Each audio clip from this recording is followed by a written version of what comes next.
the woman Saturday among a pile of dolls. She could hear the man's footsteps getting closer. Her whole body trembled. Then the door slowly creaked open. She immediately frowned, striking the perfect pose. The man stepped in, moving closer and closer. Her heart pounded so hard it felt like it might burst.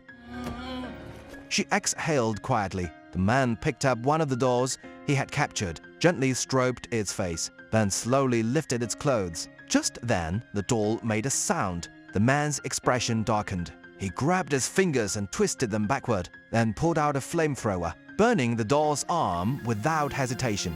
The woman next to him was shaking, tears streaming down her face. The man suddenly stopped. He turned his head sharply toward her. She immediately stiffened, holding her pose perfectly. He tossed the burnt doll aside, then slowly stood up and walked toward her. He reached out, but instead of touching her, he ran his fingers over the face of the doll beside her. She held her breath, but it was too late. He had already noticed. He grabbed her and threw her to the ground, then yanked her back up again. This time, he held her close, sniffing her like she was a prized possession. Then, he repeated everything he had done to the doll, pulled out the flamethrower again. The flames edged closer and closer. Just as they were about to scorch her skin, a doll suddenly toppled to the floor. The man turned his head to look. That was her chance. She whipped out a hairpin and stabbed it deep into his shoulder. He let out a scream and collapsed in pain. She didn't waste a second. She ran for the door,